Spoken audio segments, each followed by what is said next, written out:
Hey y'all, Pastor Keith here with a belated edition of Thursdays Through the Bible.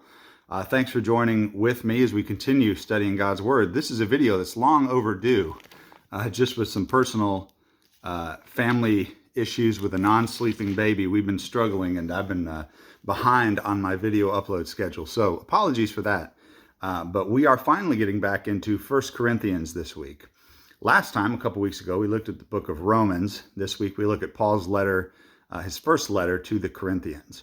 Now, the letters to the Corinthians are interesting for a number of reasons, one of which is that the church in Corinth, maybe we could say, is kind of the poster child in the New Testament of a church with a lot of problems, a church that has a lot of bad things going on, which is true to an extent.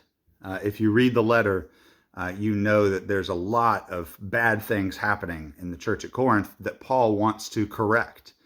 But it's fascinating if you compare 1st and 2nd Corinthians, for example, to the letter to the Galatians, and how Paul addresses the Galatians. You know, the Galatians, we don't necessarily read about a lot of immorality, but we do read about them embracing a false gospel and adding something to the gospel of grace.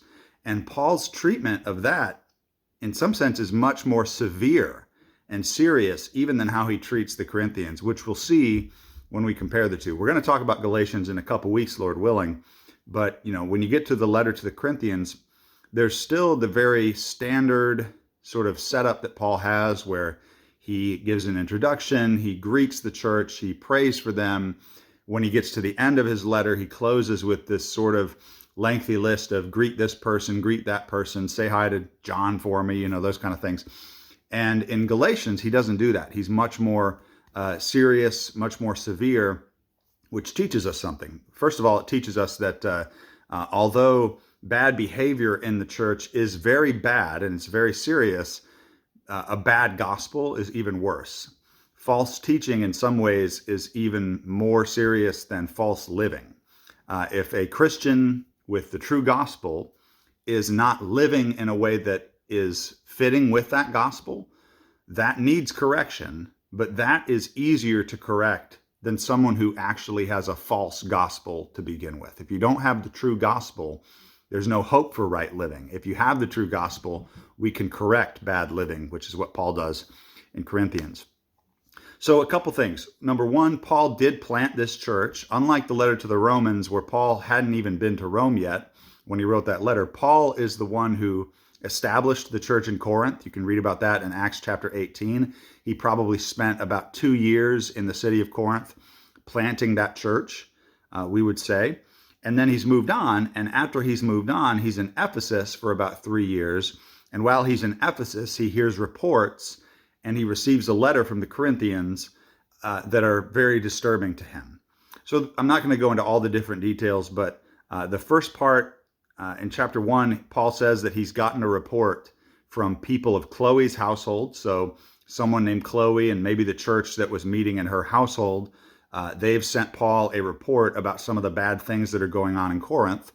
And then when you get to chapter 7, Paul starts addressing some things that the Corinthian church themselves wrote to Paul, asking him questions about. There's sort of been a breakdown in the relationship, apparently. Some people have followed up on Paul's ministry who are causing division and who are bringing in a sort of antagonistic spirit towards Paul. So even though Paul was the founding pastor of the church of Corinth, people who have followed up and come in after him are sort of trying to poison the well with their relationship with Paul and create some dissension between the Corinthian church and Paul. That's not Paul's ultimate concern. Of course, Paul's ultimate concern is that they would have unity in the Spirit and live according to the gospel of Christ.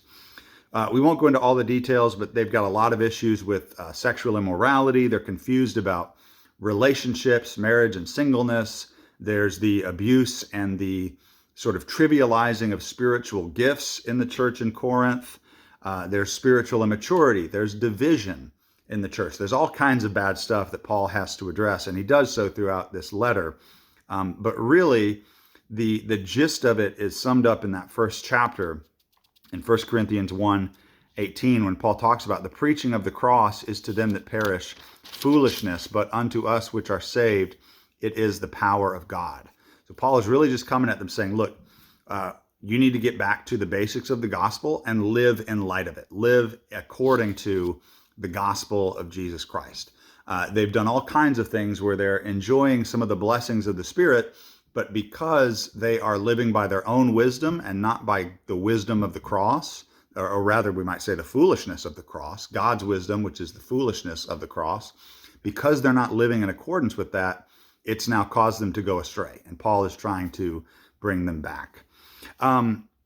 We'll talk more about this in 2 Corinthians next time, but Paul does address some issues that he needs to see them follow up on, like church discipline cases for a matter of sexual immorality, different things like that. So there's sort of a continuous discussion going on between Paul and the Corinthians.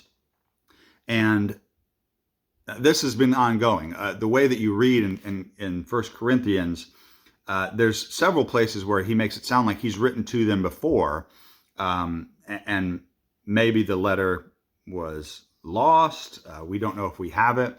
Certainly the Lord did not see the need to include it in the scriptures because he didn't preserve it the way that he preserved 1 Corinthians. But regardless, the point being that in this letter, Paul really wants to get the Corinthians back to the wisdom of God, which is the foolishness of the cross and living in light of the foolishness of the cross. And again, like we said, if the Corinthians will hold to the truth of the gospel, that can be done, right? They can get back to right, not only right doctrine, but also right living if they keep the true gospel. But if they lose the gospel, they lose any hope of ever getting back on the right track. So that's why Paul is so adamant to them about the wisdom of God expressed in the foolishness of the cross, because if they won't boast in the cross, they're going to lose Christ, right? Which is a very serious thing. We'll talk more about 2 Corinthians next week and just kind of how the Corinthians respond to Paul's letter and how Paul then responds to their response. And sadly, we will see next time that the relationship doesn't necessarily improve. It kind of gets worse. And there's this breakdown in the relationship. But we'll see how Paul navigates that and how churches and their pastors can navigate that kind of thing today as well. Anyway, thanks for joining with me, folks. Good to be with y'all. Until next time, may God richly bless each one of you.